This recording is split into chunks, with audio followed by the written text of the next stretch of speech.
Like, for example, think of a person who is overweight, right? Whoa. Actually, now you're getting somewhere, and I enjoy that part, right? I appreciate that. Because what if I don't know that I don't know, right? Let's say, for example,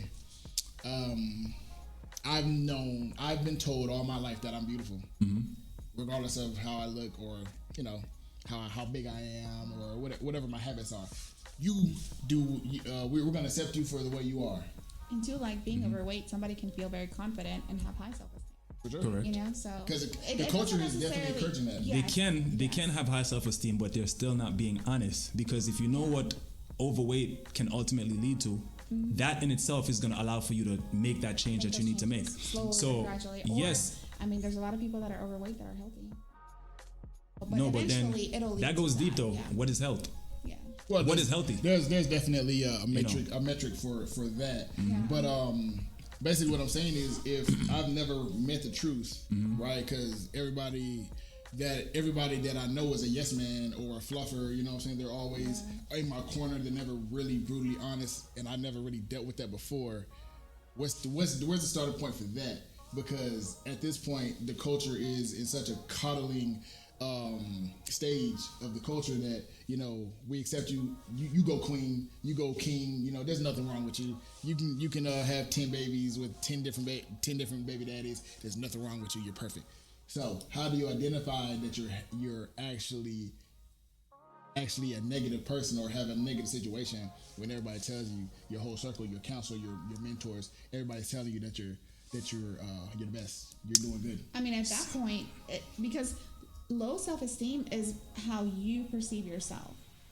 So, I mean, if you perceive yourself like you're good, you're good. It's not an issue. Then there's no struggle. We're talking about like when you're perceiving yourself as like, hey, I don't feel good about myself. Which means you identify. You feel good about yourself. If you got 10 different baby daddies. If you're living wherever you're living, I mean, if you're happy and you feel good about yourself, go for it. And I'm gonna give you an example. That could be correlated with culture. For example, a Muslim. 100%. You can't tell a Muslim that sleeping with 5 women or multiple women is wrong, because that's their culture. That's normalized in their culture. Whereas you can tell a Christian or somebody who is a part of the general population. Sounds like jail, right?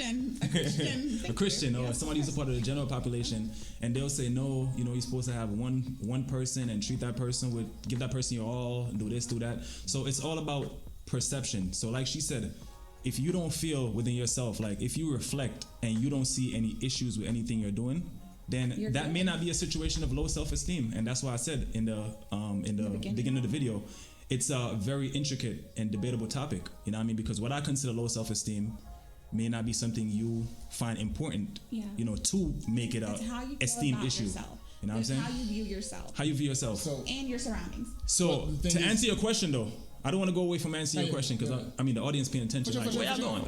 Anyways. No, we're gonna get back to it, but because right now we're talking about delusions, right? If your esteem is too high and you're doing crazy stuff, and maybe your culture has delusion in it, that's not my problem. What I'm saying is that your truth doesn't have to do anything with my truth, right? Correct. Right. Or and that's the respectable. truth. And that's respectable. Or the universal truth, or a societal truth, where it's like, okay, in my hood, you know, we run it like that. It's like, well, you step outside the hood, now how you gonna act, right? So we gotta, how do we pop these delusional bubbles now? Because I know we've gone from low self-esteem to delusional esteem, but it's all bad. Correct. It's all bad. Correct. So we want to focus on working on ourselves, like on teaching how to work on individuals, and then that, like, if you think about it though, working on yourself eventually is going to lead to working as a whole. But the problem is that we're not working on ourselves on like even the minimal level. Like, yeah, we can sit here and talk on this, you know, Thoughts Express TV, but we're like scratching the surface if you think about it. So like what you're taking it to, like if we all just put in a little bit of effort, we'll get there. Definitely. I think so. Over time. I totally agree with that. And there's some situations there's just no we can't change There's it. no resolve for it. Yeah. Think about a person with like a disability. Like you're born that way. Now I'm saying like you have to accept that even if you're struggling with low self-esteem, you just got to accept that you're different. But those people have to be considered because they're still human beings. So when you think of it, it's really about how you train your mind to think. And how you think about yourself. How you think is one way, but how you train your mind to think is a different way. And in order for you to train your mind to think a certain way, you have to come to some kind of some sort of acceptance, with whatever you're struggling with. So for example, like me, there's a lot of things that I experienced during my childhood that sometimes when I'm around certain people, it plays back in my head and triggers that negative emotion, that negative vibe I used to, always have at one point.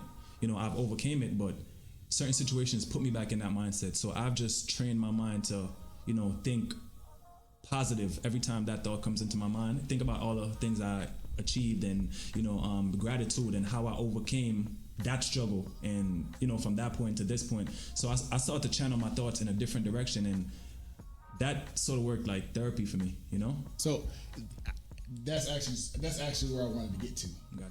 Okay, so we're at a point where I recognize or I don't recognize, because I guess the way they say it now, the way the kids say it is, I got triggered. You triggered me, bro. I'm ready. I'm activated. So when you're first beginning this process of trying to recognize your situation, what do you first feel whenever you get triggered? What makes you recognize and understand that I'm tripping? Emotional intelligence. I'm getting out of here.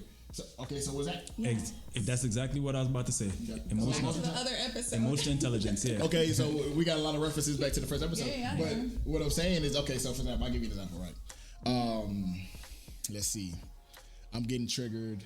Somebody said I'm not good at my job. It's like, so I'm itching. I feel it. I literally feel my brain kind of shrinking. I get, turn into a fist. So I got a second. I'm trained at this point to take a second and breathe. Be like, okay, let me think. Are you right or are you just tripping? And you know what I'm saying? That pause for me is how I'm able to regulate my my next reaction, right? Because you actually have a lot of time between when you have to respond. Yeah. A lot of people think you need to respond like bam. Yeah. As soon as you hear something, you got to go ahead and get into it. But I've trained myself to be like, okay, hey yo, hype, you don't sound good on the mic. First of all, You know what that is? stop it. You know what that is? That's called inner self-dialogue. And that's a key component to, getting over that low self-esteem phase. You have to have that improving. because that So time, you crazy when you talk to yourself. that time between thinking about responding and actually responding, that's where that inner dialogue comes into play, right there in the middle. That count to 10. Yeah, that count to 10, or that whatever, count to or 10. even that inhale, that So is that like you talking to yourself? Is that like another personality? Is that I'm going through like I'm talking to my other me? That's Talking to basically yourself. You that's are your talking to yourself. that's your emotional brain connecting and dialoguing between your The little angel feeling brain. devil kind of deal. yeah, Right? Yeah, Sorry, a good that's your analogy. emotional brain connecting with your thinking brain. So the logical side of the brain connecting with the emotional side, and they just come to some amicable resolve, and that's where You see it in cartoons where it's like one and the other, like that literally goes on all day in our life. And like it's so important to understand like people around us, who we interact with, and there's things that you cannot control. Like you're gonna interact with the wrong person, or things are gonna happen that's out of your control. That is true. But it's important, like if hey, this is what I'm dealing with, and then knowing how to channel that, how to channel it. Like I know for low self-esteem, like even like I know you recently gone on like an exercising kind of track, or journey, and that's helped you a lot. Definitely. And that's something that it's inspiring me. But even like when we talk about like where low self-esteem like stems, like letting it go, like working on a healing journey, like through journaling or through whatever. Because there's things that we can control and there's things we cannot control. Like it already happened. We can acknowledge it. Yes, it's going to trigger me, but I'm going to choose to go forward and choose to put myself out there and expose myself. Definitely. Like I struggled a lot with low self-esteem, and it's not intentional. Or sometimes people would say certain things and you're like, but then you have to put yourself out there and like face those fears, and then now you grow. Like here we grow. So true. It's definitely here we grow again. So